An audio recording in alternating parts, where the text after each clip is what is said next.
Ember sat beneath a silver-leaf tree, listening to the breeze tickle the branches above. She heard other dragons laughing in the distance, their wings slicing the sky like thunder. But she stayed curled up, eyes closed, tail wrapped around her feet.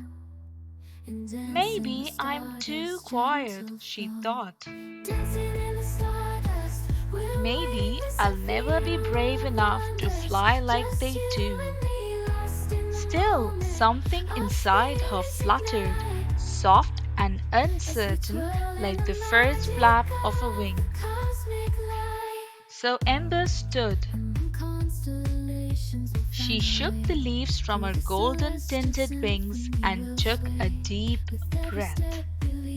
Cinnamon-scented smoke curled from her snout as she stretched her tiny body toward the sky. With a gentle push, Ember lifted off the ground.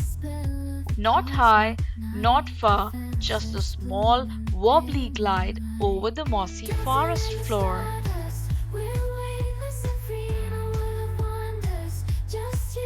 But the wind kissed her cheeks, and for a moment, Ember felt free. She didn't roar, she didn't soar, but she flew. And somewhere deep inside her chest, a little warmth bloomed. This was her first step, and the world was waiting.